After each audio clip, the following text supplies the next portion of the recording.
Está começando mais um PrimoCast, o podcast oficial do Primo Rico. No PrimoCast de hoje vamos falar muito sobre Napoleon Hill, que é considerado o maior estudioso sobre riqueza de todos os tempos. E além disso, vamos voltar a falar sobre o livro que eu considero o melhor livro sobre riqueza já escrito, o livro Mais Esperto que o Diabo. Primeiro assim, antes de mais nada, Lucão, qual é o tema do nosso episódio hoje, cara? Porque tá faltando tema aqui no nosso roteiro, velho. Napoleon Hill. Esse é o tema? Isso. Bah, legal então.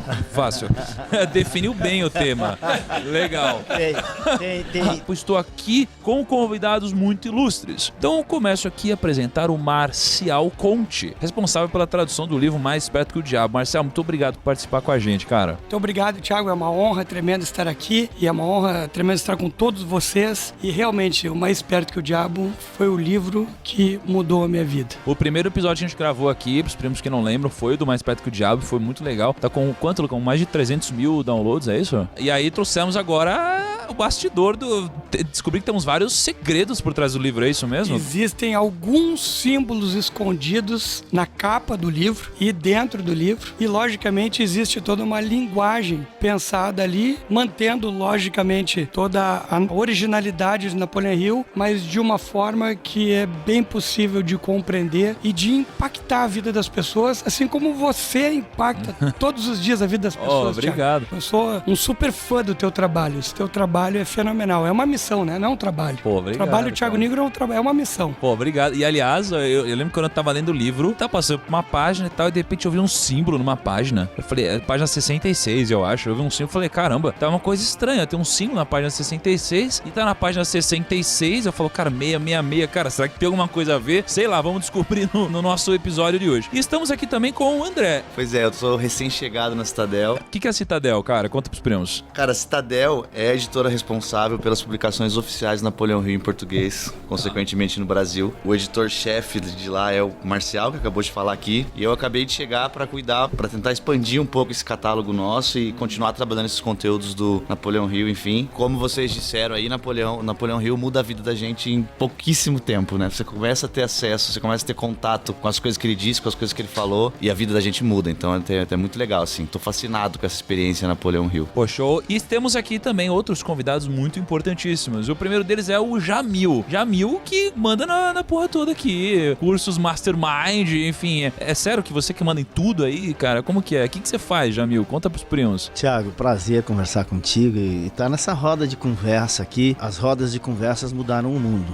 Napoleon Hill percebeu que são nas rodas de conversas que constroem cultura. E cultura é conjunto de hábitos. E os conjuntos de hábitos formam as mentes mestras e que influenciam as pessoas que estão dentro dessa mente mestra. Então as rodas de conversa é que realmente impactam o mundo. Com relação ao Mastermind, que é uma marca registrada no Brasil há algumas décadas, ela é também um conceito. Hoje ela se transformou num conceito de desenvolvimento pessoal. Claro que inspirado em Napoleon Hill, que foi o primeiro homem que publicitou este conceito. E temos também o Jason, que é o filho do Jamil, que está aqui conosco. Muito obrigado, Jason. Obrigado, Thiago. Obrigado a todo mundo. É muito legal estar aqui, falar do Napoleon Hill, falar do Mastermind, que é a construção de um tempo, de uma vida nossa. A própria parceria que o Jason está falando conosco é a parceria que a Citadel hoje, o Grupo Citadel, representa a Fundação Napoleon Hill para todas as publicações Napoleon Hill, e o Jamil representa o Mastermind, representa a Fundação também. A Fundação também em todos os cursos onde se coloca Napoleon Hill. Então essa parceria é um mastermind. E temos a fundação aqui presente através dos treinamentos, das atitudes mentais positivas. E é legal que assim, hoje a gente tem o Jamil, tem o Marcial e temos o maior estudioso de Napoleon Hill de todos os tempos, que é o Kaique, o editor, né? Primos, vou te falar que eu cheguei aqui animadaço e tô super intimidado com esses crânios aqui eu falando, meu Deus do céu, espero não estragar tudo.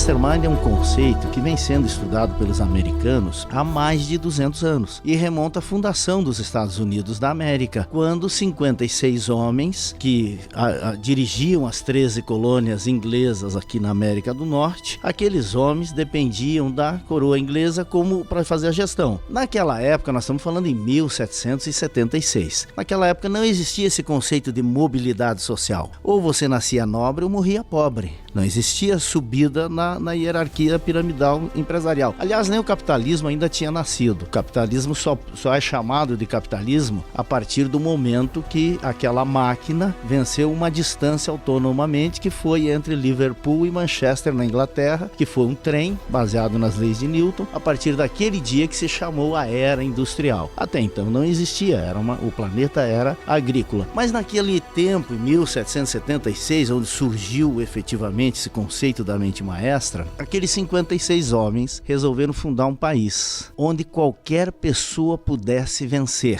desde que vencesse dois grandes inimigos: vencesse a si mesmo e vencesse as dificuldades interpostas no seu caminho. Em cima desses dois pilares, liberdade e oportunidade... O que é mais difícil de vencer, hein? Você mesmo ou os desafios que aparecem no caminho? Certamente vencer a si mesmo é o maior desafio. E esse conceito de liberdade e oportunidade, eles formaram o maior país da Terra. Você vê que hoje, atualmente, no século XXI, que já tem outras economias emergentes no planeta, mesmo hoje, 53% dos ativos financeiros do mundo estão dentro dos Estados Unidos da América, para ver o tamanho, a força, a pujança e o vigor daquele país. E eles chamaram esses dois pilares, liberdade e oportunidade, de o Mastermind, a mente maestra. Eles definiram que eles iriam construir um país tão belo quanto Atenas e tão grande quanto Roma. É por isso que eles fizeram a Washington tão pujante, tão bonito, e Nova York tão grande quanto Roma. Onde todos estavam imbuídos com o mesmo objetivo. Não havia alguém puxando para um lado e outro puxando para outro. Existia o mesmo objetivo. E no nosso livro, né, Jamil, Como Aumentar o Seu Próprio Salário, de Napoleon Hill, está lá. O conceito também de onde efetivamente... E isso quando chegou para Napoleão Hill. Não, chegou para Napoleão Hill, derivou exatamente do conceito de que lá na época Jesus já falava, onde duas ou mais pessoas reunirem-se com fé e com o mesmo propósito, tudo é possível. Não existe nada que seja impossível para duas ou mais pessoas que estejam reunidas com fé, com o mesmo propósito. E aí, tanto que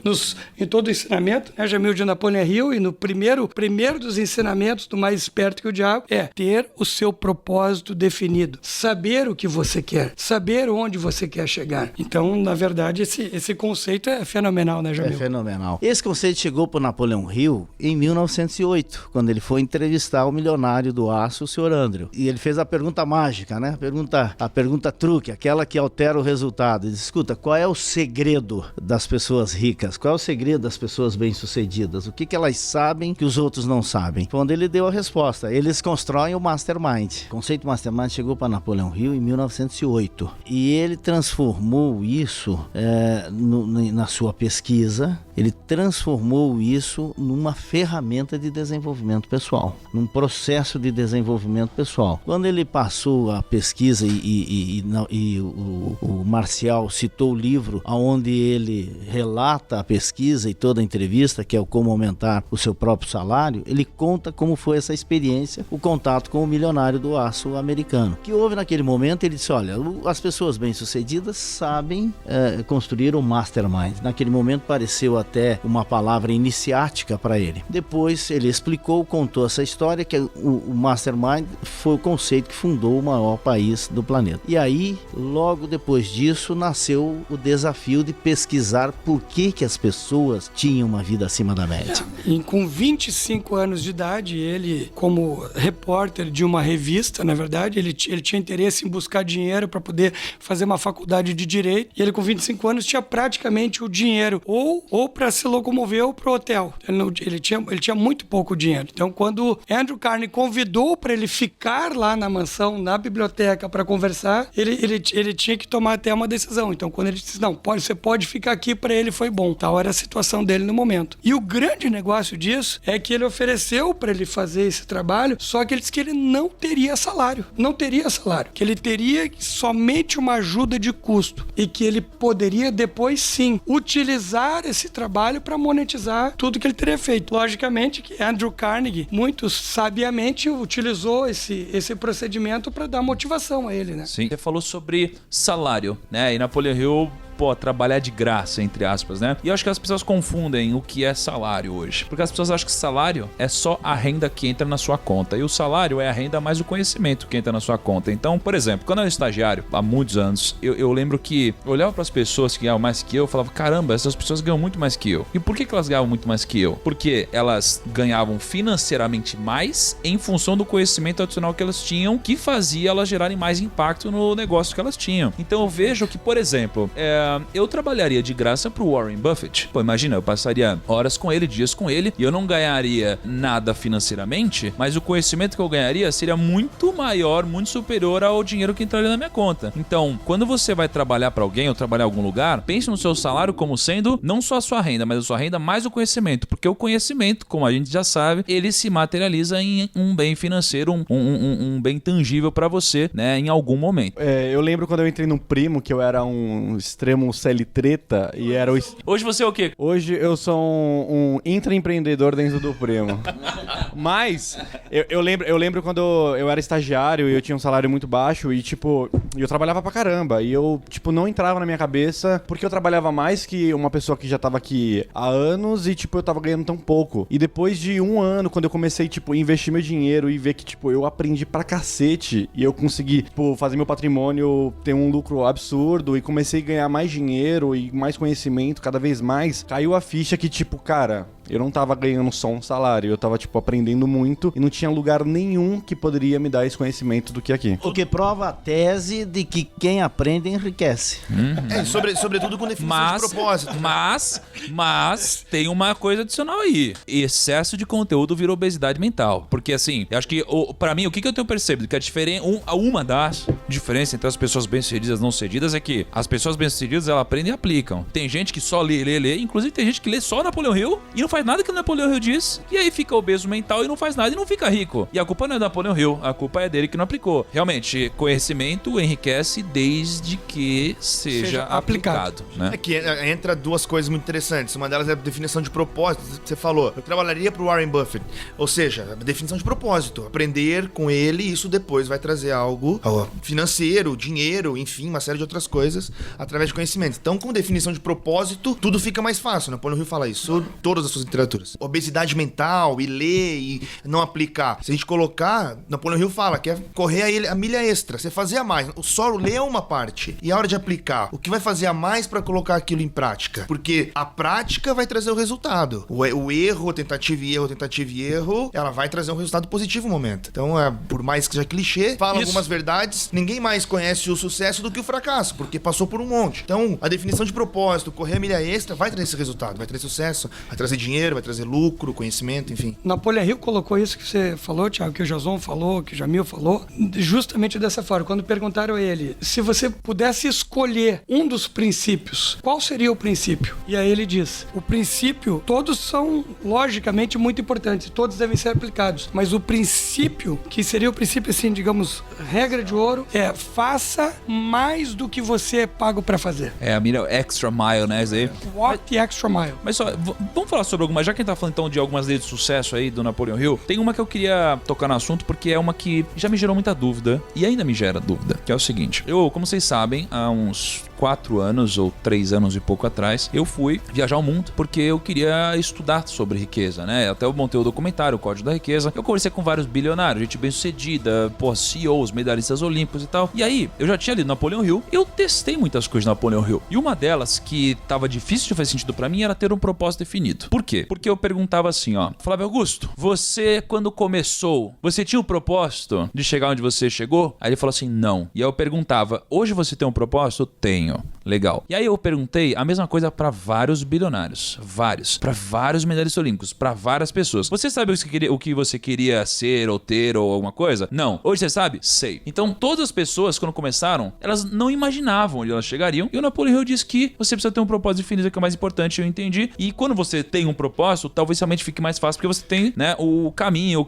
onde você quer chegar. Energia sustentadora. Isso. Só que aí, eu comecei a debater sobre isso, porque eu falei, e olha a minha presunção, né? Eu cheguei pra pra um amigo e falei, olha só, Napoleão Hill está errado. Eu falei, né? Eu falei, você não precisa ter um propósito definido, porque nenhuma dessas pessoas que são bem-sucedidas hoje tinha um propósito definido. E aí essa pessoa disse pra mim assim, não, você tá errado. Eu falei, como eu tô errado? Eu perguntei agora, na prática, pra todas essas pessoas. Ele falou, não, você não entendeu. Essas pessoas, elas tiveram sucesso, mas elas só se tornaram bem-sucedidas depois que elas encontraram o propósito delas. Então, eu acho que tem esse ponto que talvez não é que não foi bem explicado, porque é uma questão de interpretação, mas é um ponto que talvez valha a pena a gente falar e ressaltar muitas vezes para as pessoas, né? Vocês concordam com isso? Aí eu digo o seguinte, existe uma questão aí, e no Mais Esperto isso é muito abordado, que chama-se tempo. Qual é esse conceito? O que é um propósito definido? Porque um propósito definido, ele tem que estar linkado ao tempo. Propósito definido sem estar linkado ao tempo não é nada. Ele fica vazio. Então, na verdade, o Flávio Augusto, eu tenho certeza que ele tinha propósitos definidos por dia, por semana, por hora. Ele pensava, eu tenho que resolver tal coisa com fulano. Eu preciso conhecer o ciclano. Ele tinha o propósito. Agora, a forma como ele vai ter esse propósito, ou quais propósitos, porque, na verdade, é mais de um propósito. E mais de um propósito ao longo do tempo. Então, na verdade, o propósito há. O problema é quem não aplica e quem é alienado, que não tem propósito nenhum, cara. Simplesmente passa o dia sem saber com quem falar, o que fazer ou o que ele quer fazer. Ou seja, o que você tá falando assim, ó,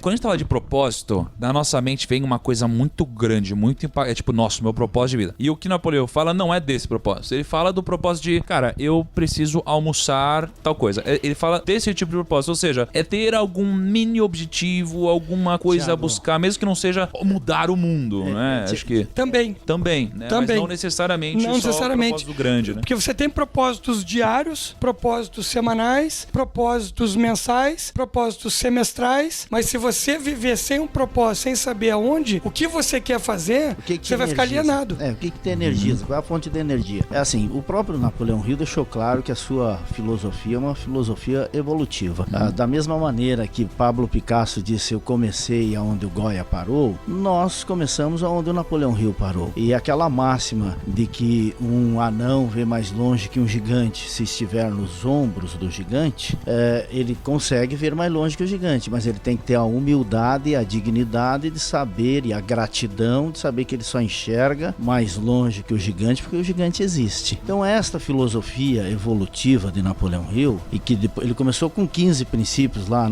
inicialmente, depois ele anexou o Mastermind como um princípio, virou 16, e depois na chave mestra ele entendeu que tudo aquilo só faria sentido se tivesse um cordão de ouro chamado a força do hábito. Então ela ficou em sua completude como uma filosofia de 17 comportamentos. Agora, o propósito é algo que nasce do objetivo. O objetivo é externo, o propósito é interno. Se você não define, você citou o Flávio Augusto aqui. Inicialmente, e talvez inicialmente, todos nós tínhamos o objetivo de sobreviver. É um objetivo. A necessidade é um objetivo do ser humano. Depois isso nasce o propósito internamente, que é essa proteção. Meu propósito de vida é compartilhar conhecimento. Eu sei, eu sinto, eu me energizo com isso.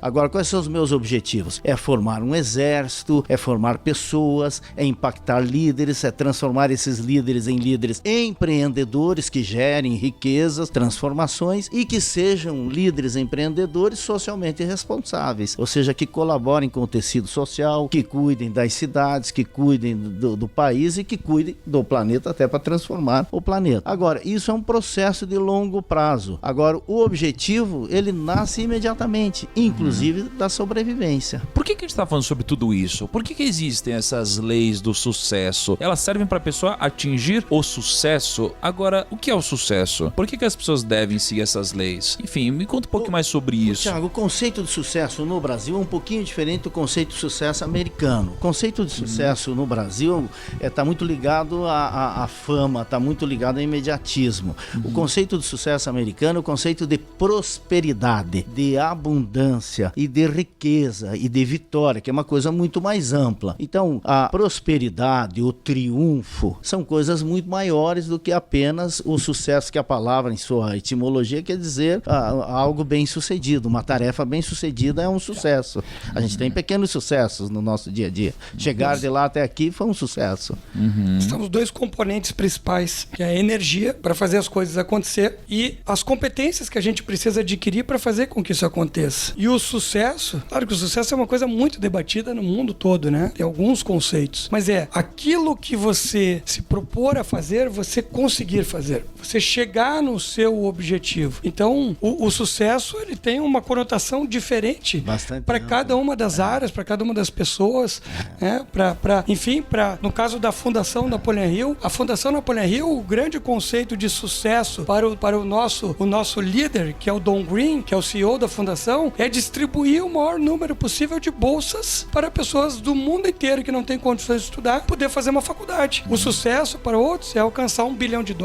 O sucesso, de repente, para muitos outros é conseguir transformar pessoas que são analfabetas em pessoas que tenham condições de ler. Então, o sucesso, na verdade, ele tem conotações diferentes. São formas diferentes de encarar. Mas é você conseguir, com ferramentas, usar a sua energia para alcançar aquilo que você se propõe a alcançar. Mas o sucesso não quer dizer que seja só um, né? Tipo, o cara pode bater, atingir essa meta e falar, não, agora pra mim o sucesso é outra coisa, né? Exato. Tá aí o Musk para dizer isso. Agora ele quer avançar, né, substancialmente até fora do planeta sobre esse conceito de sucesso. É que às vezes as pessoas associam a palavra sucesso ao conceito também de felicidade e tremem um pouco de medo. Porque a felicidade é um outro conceito. Felicidade é estar contente com o que se tem. Se a pessoa eventualmente morar debaixo da ponte e estiver contente com aquele ambiente, ele está feliz. Agora, o sucesso é você deixar uma marca, deixar um legado. O que é deixar um legado? É como você quer ser lembrado quando não estiver mais aqui. É ir para um outro nível, é dar uma grande contribuição. É a pirâmide de Maslow sendo apresentada de forma diferente. Inclusive, vou fazer um merchandise aqui, Thiago. Não tem como deixar escapar essa. A Citadel está lançando agora, a semana que vem, A Felicidade é Inútil,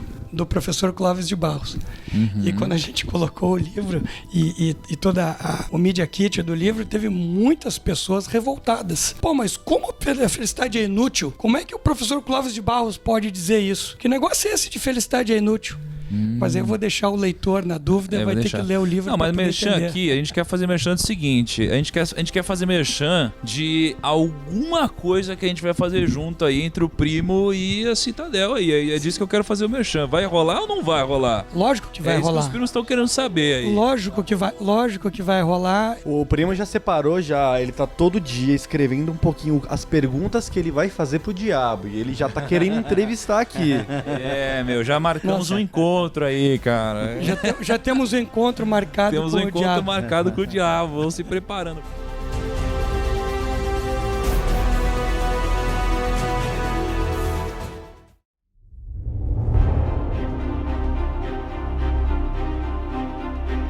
E já que a gente tá falando sobre o diabo, cara, o livro Mais Perto que o Diabo é um livro polêmico. É um livro polêmico, né? Ele tem uma história de bastidor. Eu lembro que a gente contou um pouquinho lá no episódio, mas, cara, qual que é a história dele? Porque ele ficou fechado, né, durante 73 anos, eu acho. Como que foi a história disso aí? O que tem por trás desse livro? O que tem por trás é que Napoleon Hill estava vivenciando um momento muito difícil da vida dele, pessoal. Napoleon Hill estava morando no sótão da casa de parentes no oeste da Virgínia. E, na verdade, é West Virginia, que é um estado, né? E ele estava passando por um momento muito difícil, mesmo já tendo escrito The Law of Success, mesmo já tendo treinado milhões de pessoas.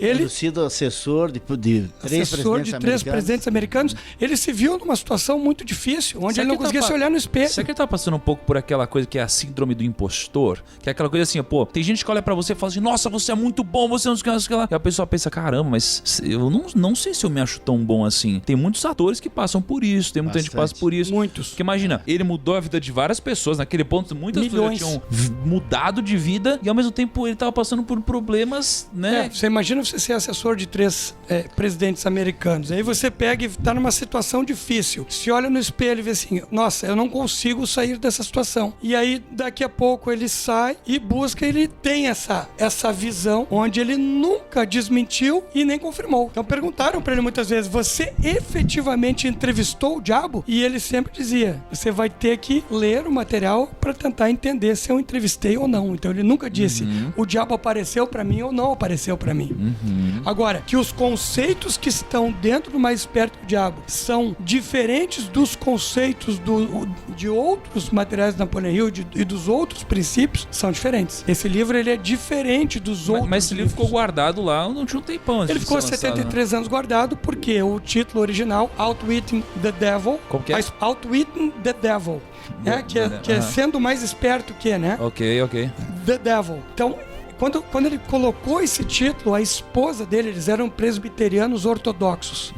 A esposa dele disse assim: muito bem, você quer lançar um livro em que o diabo está na capa? Negativo. Se você lançar esse livro, eu me separo. Então você vai ter que guardar esse material. Foi meio Michael Jackson quando foi lançar o Thriller, né, cara? Assim, Mais ou menos. não é? E dentro, né, Jamil? Dentro do livro, o diabo diz pra ele: eu vou ocasionar o maior tipo de dificuldades que você já viu pra poder você... de tal forma que você não vai conseguir lançar esse livro. E aquilo que o Dr. James Hill, que é o neto que encontrou o livro, contou e compartilhou com a gente no Napoleon Hill's Day, assim, ele era também um jornalista por formação. E ele escreveu que a espoleta, o gatilho de tudo isso, é que ele escreveu no jornal de Chicago uma matéria, uma crônica contra uma família muito poderosa de Chicago, que era um gangster. Esta família era de uma família chamada de mafiosos, de uma família chamada Al Capone. Você já ouviu falar nesse homem? Cara. Ele detonou e deu nomes, porque ele era muito arrojado, ele citou nome nos artigos. Naquela época os jornais saíam, e era 5 horas da madrugada, não é da geração de vocês, mas os jornais eram distribuídos às 5 da madrugada. E aí, 6 horas da madrugada, o gangster leu o jornal, às 7 da manhã o dono do jornal estava morto. E aí ele recebeu um telefonema, ele estava lá em Hammond, que é uma cidade satélite de Chicago, e disse: e não dá 9 você morre. Ele colocou meia dúzia de roupa dentro do porta-malas e ficou lá 8 meses no sótão, no porão da casa de um cunhado, e à noite não podia acender o lampião, porque senão viam, e aí começou a aparecer o diabo, e ele começou a pensar que estava enlouquecendo. Como ele era um homem lúcido, já tinha passado por toda essa estrutura, ele começou a entrevistar aquela assombração, e a assombração respondia, e ele tinha a sensação que respondia e ele anotava. Quando ele escreveu tudo isso, depois disso ele disse: se eu lançar isso aqui, eles vão me encarcerar de verdade, vão dizer que eu tô louco. O livro foi mais ou menos uma moedinha na solitária. Assim. Foi mais ou menos isso, assim, pra aí comparação. que ele alega ter decifrado o código mental do diabo. Tendo decifrado o código mental do diabo, ele alega que ele descobriu como o diabo fazia para alienar as pessoas. Na verdade, esse foi um conceito muito interessante, porque Napoleon Hill usou um termo em inglês que é drifter, que não tem tradução. É quase... ele não tem, efetivamente... É intraduzível, então tem que buscar qual é o conceito, o que ele realmente queria dizer. A tradução parou por 2 dias aí. Eu falei: nossa, para traduzir eu tenho que buscar efetivamente o que Napoleon Hill quer dizer. E aí do drift, que é ficar à deriva, né, que é um verbo, daí surgiu, e aí num momento surgiu o alienado.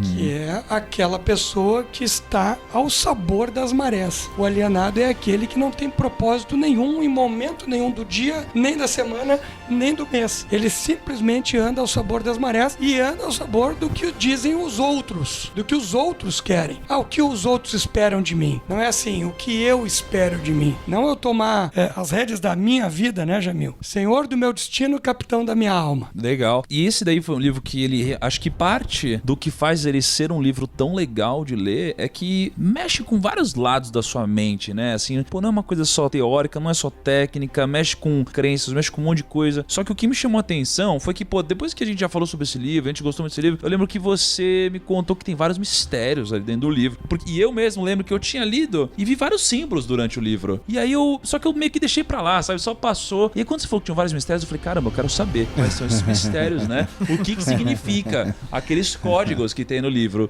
E hoje, depois de talvez 1 ano aí, finalmente... 1 ano, será que deu 1 ano? Deu mais de 1 ano já. Acho que já... Eu sei lá, quase... E finalmente você está aqui, vocês estão aqui. Eu quero saber todos os mistérios que tem nesse livro aí. O que são os códigos, onde tem os códigos, pros primos que têm o livro abrirem, olharem. Eu quero que você conte pra gente o que tem escondido no livro aí. Mas primeiro eu quero uma opinião técnica do Kaique. Eu só fiquei imaginando, um filme do Napoleão Hill ia ser incrível. Ia ter a máfia, ia ter polícia, ia ter casamento, ia ter o diabo, ia ter porão do cunhado. Meu, ia ser uma coisa de maluco. Já saiu O roteiro tá pronto. Agora, a ideia do roteiro tá pronta. Me conta aí. Muito bom. Bom, o livro tem alguns símbolos escondidos, inclusive na própria capa, onde na capa, aquele mais, ele é um mais do que um mais. Mas eu acho que não vou dizer não, Thiago. Eu vou dizer pra ti onde estão, mas eu não vou revelar. Não vai dizer o que significa? Hoje não. Ah, meu Deus do céu. Hoje eu não vou revelar. Olha aí, ó, aí ferrou. Hoje eu não vou. Eu vou dizer onde estão, mas eu não vou revelar. Não vai revelar? Hoje, aquele símbolo, ele se chama pentafé. Pentafé. Aquele símbolo se chama pentafé. Aquele mais. Aquele mais, na verdade, ele tem uma ligação direta com o diabo. Isso eu posso dizer pra vocês. Primos, vamos fazer assim, ó. O Gal vai postar a foto da thumb desse podcast lá no Instagram. O pessoal aqui vai falando o que significa, onde tá os símbolos, o que é, e vocês vão criando suas teorias malucas lá nos comentários lá e a galera vai interagindo, beleza? Ó, o cara aí ferrou, né? Porque eu tô esperando um ano o cara vir aqui, Kaique. Aí o cara vem aqui, ele fala assim, não vou te falar, ferrou, meu. Não, tá pior que o programa de João Kleber. Ele quer, tipo... Fica aí, não sai daí. A gente vai ter que chamar ele mais umas 3 vezes só pra ele poder falar. Esse daí sabe mexer com a audiência, cara. Aprendeu com o Napoleão Hill aí, cara. O pentafé tem 5 símbolos ali, efetivamente. Existem mais os outros 4 símbolos abaixo e 2 símbolos dentro do livro. Tem 5 símbolos, tem 5 pentafés. É o pentafé. O pentafé, tá bom. O pentafé. E só que esse mais, Ah. na verdade, ele tem uma ligação direta com o diabo efetivamente. Eita, nós. Inclusive ele foi todo, ele não está ali, o tamanho dele, o formato dele, tudo que está ali não tem nada despropositado. Ele está no milímetro. Eita, Existe uma questão geométrica de milímetros e que tem símbolos dentro dos milímetros, são símbolos numéricos e que eu não vou revelar. E esses símbolos, eles vieram desse manuscrito que estava perdido lá na Não, Rio? os símbolos foram colocados aqui. Esse mais foi colocado pela Citadel. Cara, então eu tô um pouco assustado aí, hein? Será que é igual aquele filme lá que o cara passa limão no livro inteiro e acha um mapa do tesouro do Napoleão Hill? Será que tem um grande segredo? Não, mas Marcelo tem que falar algum, cara. Porque tem um monte, tem que falar pelo menos um aí pra galera. Você tem que falar um Você, significado no de um. final das contas, está nos manipulando toda a sociedade através desses símbolos no livro, cara. Indiretamente, né? Então, eu acho que a gente precisa saber um, porque tem um monte, cara. Eu já vi que tem um monte, mas a gente precisava saber um. E que mais? Meia dúzia. Assim como existe a Cabala, existe os 72 nomes de Deus na Cabala, onde você não precisa necessariamente entender ali o formato, mas você olhando o formato em si da letra, você tem uma energia que você recebe do formato da letra, pela Cabala. Então isso já é uma coisa que eu posso já deixar uma dica aqui pra vocês. Não necessariamente você precisa entender o que tá ali, você olha e aquela letra, ela despende uma certa energia, por alguma razão. E fora isso, o que mais que tem no livro aí que é um mistério aí, cara, que a galera não se liga quando lê? Existem mais 2 símbolos dentro do livro e esses símbolos também são importantes e estão dentro dessa linha. Você vai olhar, ele vai chamar a atenção pro seu inconsciente, mas você talvez conscientemente não vai enxergar ele. Será que são gatilhos pra você despertar o seu diabo e você fazer a sua própria entrevista? Quem sabe? Ou são gatilhos pra vender mais livros, pode ser também. Pode ser também. Puro marketing. É o puro marketing. Não sei. Mas uma coisa eu digo pra vocês. Uma coisa quando a gente diz puro marketing, ela não impacta. E o mais perto que o diabo impacta. Assim como o Thiago Nigro impacta a vida das pessoas, Jamil com o Mastermind impacta a vida das pessoas, o marketing que a gente faz é um marketing com propósito. Marketing com conteúdo. E é isso que importa. Então eu digo pra vocês. Os símbolos estão ali, estão impactando a vida das pessoas diariamente. Cara, é incrível o que esse livro tá fazendo na vida das pessoas. E principalmente ensinando, treinando e preparando as pessoas a enfrentar o maior de todos os adversários que existe no ser humano, que é o próprio medo, né? Porque o medo faz nascer no ser humano o complexo de inferioridade. E o complexo de inferioridade é a raiz de toda a timidez, de toda a pequenez humana, de todas as limitações que o ser humano tem, é o seu complexo de inferioridade. O que é que faz o complexo de inferioridade nascer no ser humano? É o medo. Então esse livro proporciona um enfrentamento muito grande do maior adversário que nós temos. Quando você olha pelo ponto de vista religioso, bíblico, cristão, você sabe que nós temos um adversário da nossa alma que lá é relatado como o demônio, o diabo, Lúcifer, o anjo caído. Tá? Então, essa percepção de que nós temos que fazer um enfrentamento, porque o mestre dos mestres, Jesus, disse isso: enfrenta o diabo e ele fugirá de vós. Tá? É um enfrentamento que você faz desse medo. Então, quando a gente resiste o medo, quando nós conhecemos o medo, conhecereis a verdade e a verdade vos libertará. São máximas, são mantras cristãos que dão uma ferramenta de empoderamento para o ser humano muito grande. É engraçado que quando eu li esse livro, né, ele causa uma reflexão muito grande sobre tudo que você vai fazer depois, né? Ele causa uma batalha interna com você. Então, por exemplo, eu sou um cara que eu tive uma luta a minha vida inteira contra peso, tá ligado? Eu sou um cara, que se eu como um pouco mais, eu engordo muito fácil. Aí, se eu quero emagrecer, eu emagreço fácil também. Então, eu sempre fiquei nessa vida inteira. Então, cara, quando eu li esse livro, naqueles meses ali, eu emagreci, cara, muitos quilos. Porque toda vez que eu ia pegar, tipo, um doce, eu falava, ih, caramba, eu tô com uma vontade aqui, mas é o diabo querendo que eu coma doce, tá ligado? Eu ficava meio louco. A origem da palavra diabo ou Satã, a origem é aramaico. E no aramaico, quem é Satã? Satã é o inimigo, o adversário, é o opositor. E aí, nosso maior opositor são nossos, justamente nós mesmos. A falta de conhecimento, ou seja, conhece-te a ti mesmo e você conhecerá a Deus e ao universo. Pô, agora, tem uma frase, né, que a voz do Napoleão Hill, pra quem já ouviu, é muito icônica, né? Lucão, bota a frase aí pra galera ouvir. I want to describe my discovery in the simplest terms possible, because it will reveal to you why it is true that whatever the mind can conceive and believe, the mind can achieve. E aí, ele sempre diz, né? What the mind can conceive and believe, the mind can achieve. O que significa essa frase para vocês? O que ele quis dizer com essa frase aqui, de fato? Esse é o que permeia toda a estrutura da atitude mental positiva. Porque o Napoleão Hill, ele aborda o pensamento positivo por um viés mais pragmático, de atitude mental positiva. Mas se não nascer, o ser humano não vai a lugar nenhum se antes a sua cabeça não foi lá. O próprio Thomas Edison, que ele relata que houve mais de 10 mil tentativas até chegar na lâmpada elétrica, ele de manhã, ele levantava muito cedo, de madrugada, e ia caminhando até a sua fábrica. E o homem do lampião, que ia apagando os lampiões, ele apagava, mas ficavam ainda aquelas estruturas que sustentavam o lampião aceso, ficavam ainda aceso muito tempo, porque aqueciam e eram de cobre. Então ele ficava imaginando que se pudesse um dia fazer com que aquilo ficasse iluminando sem a presença do fogo, nasceria a lâmpada. Ou seja, ele enxergou a lâmpada primeiro na sua cabeça, e isso fez com que ele não desistisse, ele persistisse até alcançar o êxito de um dia, quando tirou o oxigênio, incandesceu, quando soltava o oxigênio, encandecia, quando tirava, apagava. Então, aquilo que nós imaginamos na nossa mente, se nós fizermos o processo da ação, que é o comportamento, a ação é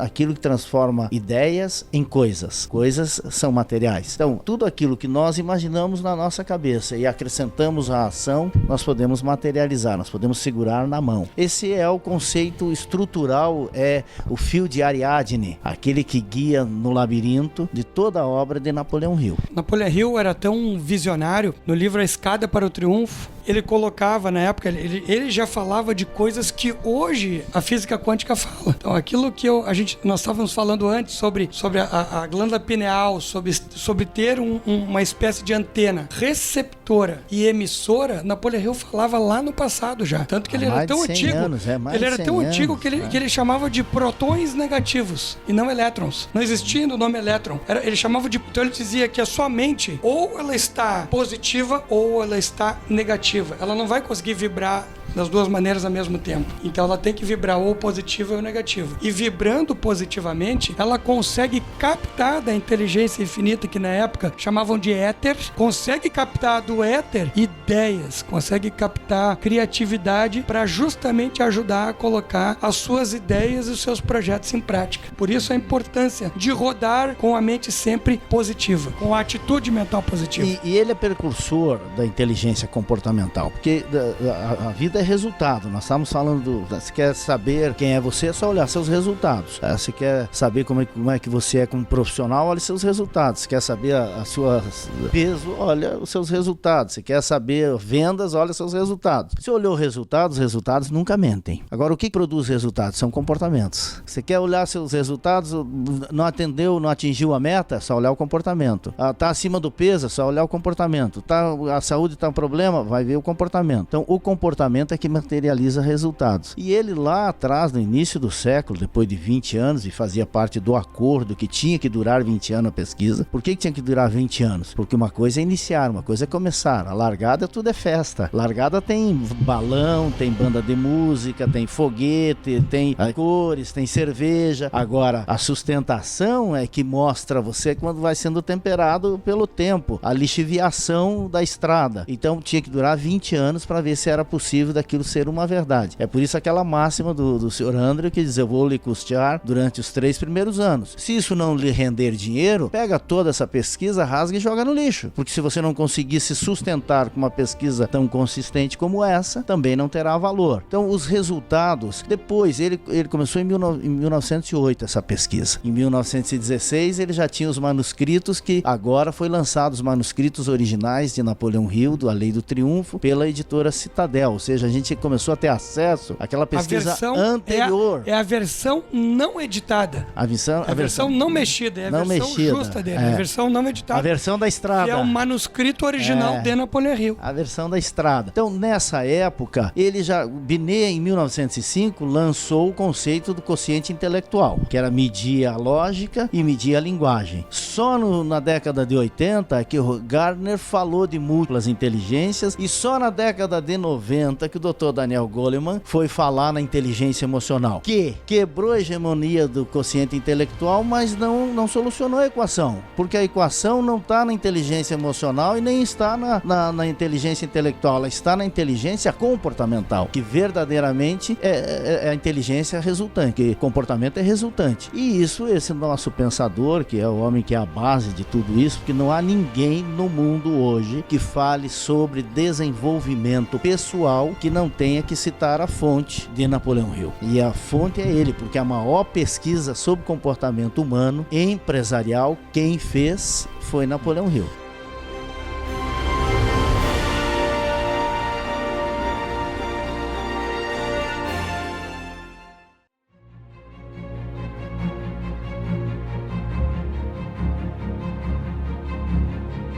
Agora, eu vejo o seguinte, ele tem, várias regras, várias leis, etc. E de fato funciona. A gente gravou um vídeo hoje de manhã sobre finanças pessoais, né? E a gente começa o vídeo falando assim: olha, eu mesmo já gravei vários vídeos de finanças pessoais e olha só, a gente tem milhares de visualizações, milhões de visualizações, mas se isso tudo que eu produzi funcionasse mesmo, você teria milhões de pessoas no Brasil ricas, e elas não estão. Mas o problema está onde? Está nas pessoas que assistiram o vídeo ou nos vídeos? E a conclusão é, os vídeos funcionam, mas não funcionam para todo mundo, porque essas pessoas querem seguir um passo a passo e às vezes elas não estão preparadas ainda para executar o passo a passo. E quando eu falo de Napoleão Hill, eu acredito na mesma coisa. Deixa eu perguntar uma coisa para vocês. Ele tem várias leis, várias pesquisas, várias coisas que ele fez, só que em uma época diferente da nossa. E a época muda muita coisa, né? Muita coisa que as pessoas faziam antes já não se aplica mais hoje, desde costumes, até técnicas, até jeito de fazer negócio. E aí o que eu vou perguntar é o seguinte: das leis todas que ele criou e que ele lapidou, que aprimorou, tem alguma delas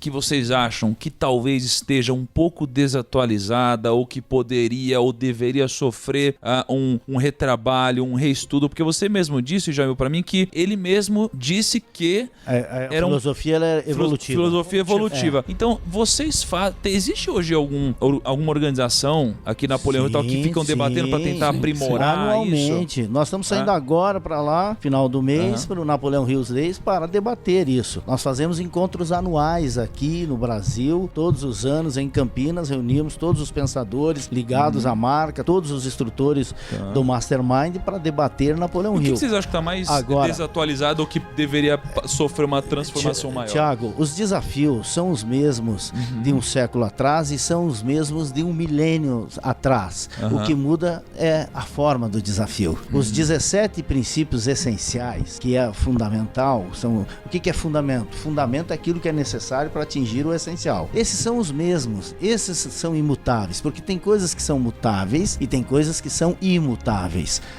Isso é tão antigo quanto as escrituras, mas tão renovador como o nascer do sol. E ele apenas precisa mudar. Se você pegar todos os conhecimentos que estão hoje, eles só adaptaram. Os desafios são novos, mas todas as manhãs o ser humano precisa levantar para ir trabalhar, para sustentar as suas famílias, para poder se estruturar, ter roupa, ter comida, ter casa, ter educação, cuidar e preparar da geração que está chegando, que são as crianças, proteger a geração que está saindo, que são os idosos. Esse é o contrato psicológico entre as gerações que há milênios e milênios e milênios não se quebrou. E o dia que nós quebrarmos, pode ser que sucumba a raça humana na Terra, que a vida na Terra nunca vai acabar, mas pode ser que a raça humana acabe na Terra, porque o planeta tem vida.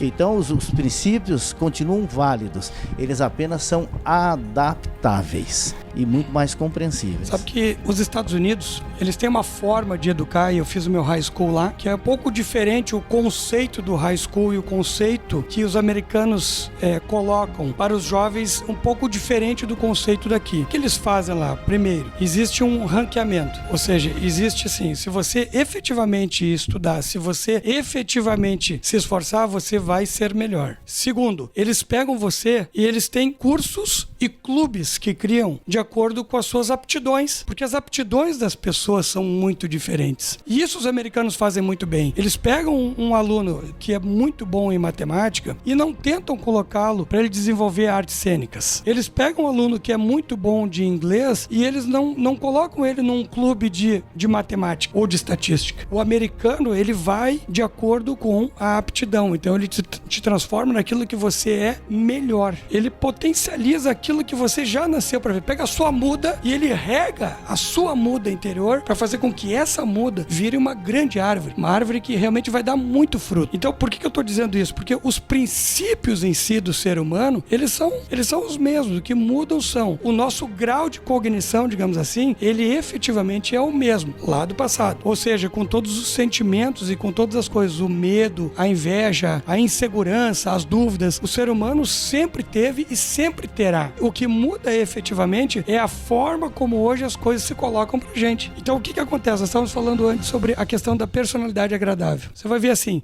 tem muitos bilionários que não têm uma personalidade agradável, mas ele não tem uma personalidade agradável pelo que a gente enxerga, mas ele inspira pessoas. Então daqui a pouco alguns conceitos, eles têm que ser olhados efetivamente intrinsecamente, dentro deles mesmos. Não é só olhar assim, mas uma personalidade agradável o que seria? É o cara ser um grande vendedor? Não necessariamente. Pode ser um cara mais introspectivo, um profissional mais introspectivo, mas o trabalho dele é tão bom que ele imprime a sua personalidade no seu trabalho e não efetivamente como ele fala. Pode ser uma pessoa que não tem a grande eloquência, mas o trabalho dela fala por si mesma. Então todos os princípios devem e podem e devem ser estudados e sempre serem adaptados, como você falou. Não adianta nada pegar o princípio, ler, conhecer e não colocá-los a funcionar. E dos 17 pode-se dizer que tem alguns que são principais efetivamente. Talvez possa se listar dos 17, 5 princípios que são determinantes. Entre eles o propósito bem definido, que Deixa é eu fazer uma o início pergunta de pra vocês todas as aí. realizações. Pra facilitar aqui, eu quero que vocês falem o princípio mais importante pra vocês, 2 princípios mais importantes pra vocês e o princípio, tá bom, 3, tá bom. É a lei do movimento, né? Você tem que ter o 3 para ter um movimento. O Tá motor bom. do mundo, o motor do planeta, o motor do universo é o movimento. Então é o 3 que dá o Tá, movimento. então 3 princípios mais importantes e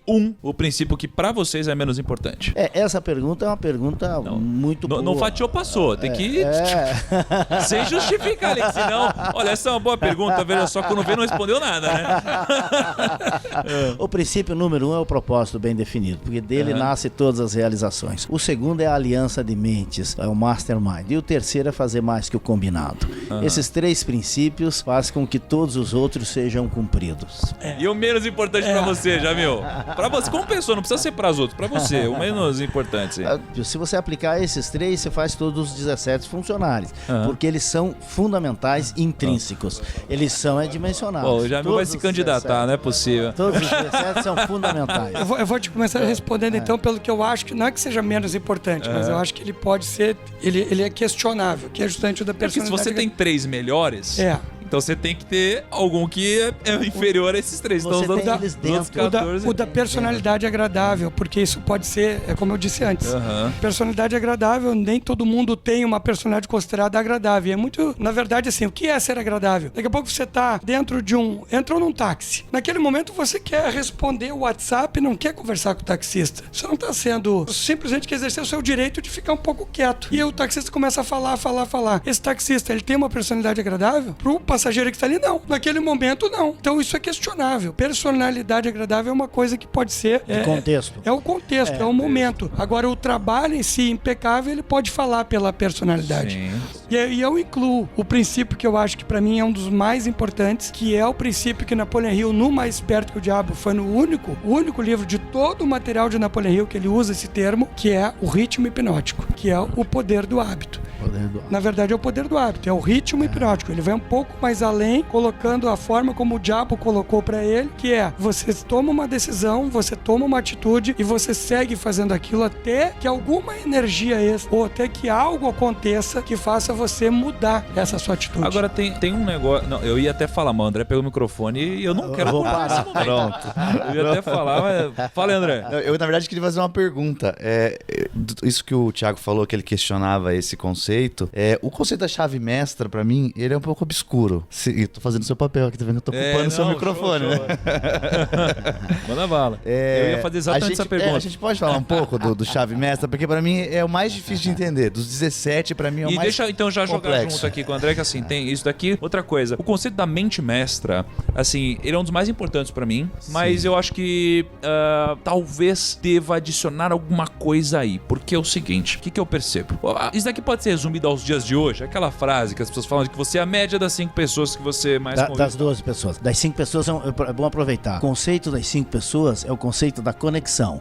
Essa teoria nasceu de mandar uma mensagem na costa leste para chegar na costa oeste sem endereço, tendo apenas o nome. E você está conectado no máximo 6 pessoas. Isso. Até a próxima pessoa. Você está a uma distância de 5 pessoas de qualquer pessoa importante do mundo. Esse é o conceito de conexão. Você é a média das 12 pessoas que mais convivem. Por quê? Isso é importante aproveitar o teu programa com essa audiência que você tem. Que 12, não é por acaso que são 12 apóstolos, 12 meses, 12 signos, 12 então? Territórios, 12 tribos. Que 12 é um conceito aramaico, hebraico. O aramaico e o hebraico são línguas muito similares, como se fosse o português e o espanhol. Quer dizer, vem de dodecar, que quer dizer a mente que governa com sabedoria. Essa é a tradução da palavra 12. Por isso que toda a estrutura é dodecar de administração. Então nós somos o somatório das 12 pessoas que nós mais convivemos. O conceito de 6 é o conceito de conexão. Não, mas por que 12? Mas então por que 12? 12, porque 12 exatamente quer dizer isso, ó, o conceito da mente maestra. Mas é porque alguém 12. falou, não porque, sei lá, a performance é melhor com 12 pessoas. Com 12 você fica completo. É por causa do zodíaco. Tem 12 horóscopos, tem 12 meses, é por causa disso. Não, eu gostei desse negócio A gente tava conversando isso outro dia no almoço, desse negócio que eu falei até brincando pros meninos no almoço. Falei, cara, você eu acho que eu dei um número 5 ou 6 pessoas, não lembro o que eu falei exatamente. Falei, cara, você consegue chegar em qualquer pessoa que você quiser. Isso, e a gente começou a ficar brincando desse exercício, né? Tipo, de chutar algumas pessoas, tipo e assim, ver como chegaria. E a gente viu que a gente chegava, cara, na pessoa, tá ligado? Era muito absurdo isso. Mas então nós somos o somatório das 12 pessoas que nós mais convivemos. Por quê? Porque as vozes que nós mais ouvimos são as vozes que nós mais falamos, e as palavras que nós mais falamos são aquilo que nós mais fazemos. Então é por isso que as 12 são fundamentais. Quando nós vamos fazer mentoria com pessoas grandes, eu faço 3 perguntas fundamentais para medir o termostato mental da pessoa. Primeiro, quem são as suas referências e seus heróis? Segundo, quem são os seus mentores? Ou seja, quem chegou onde você quer chegar? E terceiro, o que você ouvia sobre dinheiro dentro de casa quando você era criança? Porque isso define o termostato mental do ser humano. Se tiver muito baixo e ele tiver sonhos e aspirações altas, você precisa primeiro mexer no termostato para poder levar ele para outro patamar, ou cara, pequeno. Que aula, legal pra caramba. Eu gosto dessas coisas que se provam no tempo, né? Isso aqui é importante. Sim, porque o tempo é o maior de todos os inquiridores. Eu já vi gente dizendo que é bom profissional e que não passou no fio do tempo e sumiu aqui, né? E o tempo, ele é bom pra filtrar. E aí, qual que é o negócio? As pessoas, elas criaram também um negócio de que, cara, você quer crescer, então você tem que estar num ambiente de pessoas um grupo de pessoas trabalhando de forma harmoniosa em prol de um mesmo objetivo, né? Só que nem sempre isso daqui te faz crescer, porque eu acho que você precisa ser a pessoa certa também para estar no ambiente certo. Sim. E isso daqui é uma coisa que deveria ser mais dita. Vamos lá, tô começando aqui a minha jornada, sou um super estagiário aqui que não tenho a mínima noção da vida aqui, de nada ligado a negócio. E aí eu vou me inserir. E aí o que eu percebo? Pô, se você pega essa pessoa e você coloca ela num ambiente, você tá lá, só bilionário, nego fazendo negócio, empreendedor falando de business e crescimento, essa pessoa aqui, ela não vai absorver isso daqui. Não. Ela vai, pelo contrário, ela não vai entender nada que tá acontecendo lá, ela não tá preparada pra estar lá, não vai absorver. Pelo contrário, ela vai às vezes ficar brava com o ambiente, vai falar, cara, vocês são só mercenários, entendeu? Pra ela não você tá preparada. É que pra você estar nesse ambiente, você tem que ter um preparo. Tem que ter um preparo. Tem que ter um preparo. Pra você absorver. Então não adianta só você estar no ambiente certo. Não. Você também precisa estar preparado para estar nesse ambiente. Conhecimento traz isso. Então você tá num ambiente que você não tem o conhecimento do que tá sendo falado, do que tá sendo produzido ali, você fica... Aí usa a metáfora que você acabou de usar, André. É, semente ruim no terreno bom. bom. E, cara, é a coisa da obesidade mental também que você falou. Porque assim, quando você vai fazer uma dieta, não é que você parou de comer pra você emagrecer, você comeu a coisa certa. Então, assim, é uma questão de foco também. Você tem que focar naquilo ali. Então, pro cara que tá num ambiente desse, recebendo as informações, e ele não acha importante, realmente não é importante pra ele. Tá passando Napoleão Hill na frente dele, tá passando Thiago Nigro na frente dele, tá passando Jamil na frente dele. Tá passando Kaique Torres na frente dele, exatamente, né? Tipo, tá passando Lucão na frente dele. E ele fala assim, cara, pra mim isso aqui não é nada. Ele tá preocupado com outras coisas, tá preocupado com a rede social, ele tá preocupado, sei lá, qualquer coisa, entendeu? Eu queria fazer uma pergunta aqui. Você sabe como foi a infância do Napoleão Hill, mais ou menos? Assim, como que era a infância dele? Infância mesmo, assim, pequenininho. Napoleão Hill nasceu num vilarejo chamado Pound, no condado de Wise, que hoje tem 2.000 habitantes. Ele morava... 2.000 hoje? Hoje tem 2.000 habitantes. Wise... Ou seja, só tinha ele e a mãe dele. Nem o pai foi buscar fora também. Caramba. Hoje era um vilarejo nas montanhas, ele era lenhador, morava numa cabana de 2 cômodos, paupérrimo, ficou órfão aos 9 anos de idade, e essa é uma região na Virgínia, encalacrado no oeste da Virgínia. Tem muitas montanhas. Fica exatamente ao pé da Cordilheira dos Apalaches. E ele depois mudou para Wise, que é a 8 quilômetros dali, que é a sede do condado e que ainda hoje é uma pequena cidade com 3.700 habitantes. Você vê o tamanho da região onde ele nasceu. E aí ele, naquela época, ele era fã de um bandido chamado Jesse James, do Velho Oeste ali, que ele já chamava aquilo ali de Velho Oeste, né? E ele comprou uma arma e ele queria ser o melhor atirador. Dava tiros muito bem, por sinal. Mas daí quantos anos ele tinha? Ele tinha 11 anos, 12 anos. 11 anos, Que foi com 12 anos que o pai dele casou de novo. E aí a madrasta aí houve a mudança drástica. Houve a grande mudança, porque ela negociou com ele o revólver por uma máquina de escrever. E disse, olha, pare de dar tiros com o revólver e comece a dar tiros com as teclas. E aí ele passou a vida inteira dando tiros com as teclas.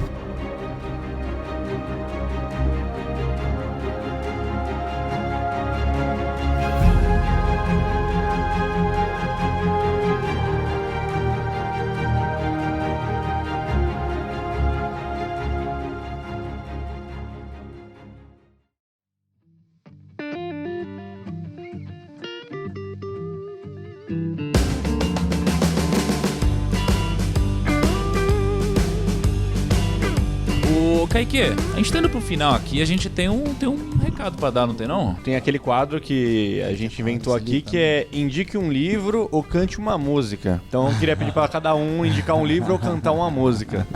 Eu, logicamente, que vou indicar Do Mil ao Milhão. Esse livro é muito bom, pelo amor de Deus. O livro que é sempre, se você entrar na Amazon, vai lá olhar, número 1 é Mil ao Milhão. Mil ao Milhão. Não, porque de vez em quando entra uns livros, uns malucos lá que a gente nunca ouviu falar, que é uns livros nem sei, de desenhos e tal. Aí entra por um dia, 2, vai lá de novo, volta, tá lá o do Thiago. E tá lá porque tem que estar, porque o livro é muito significativo. Mil ao Milhão, esse é o livro. Obrigado. E o autor desse livro é incrível também, né, Kaique? Você concorda, Kaique? Ah, com certeza. O autor incrível. Inclusive, o autor tem um Instagram. Se vocês quiserem seguir lá o Instagram dele, é @thiago.negra. É só ir lá e olhar o Instagram dele. Não, realmente isso daí é muito bom. Então não vai precisar cantar uma música, Marcial. Cara, se melhor tiver que que não. cantar a música, você vai perder toda a sua audiência. Ainda bem que você indicou um bom livro, então.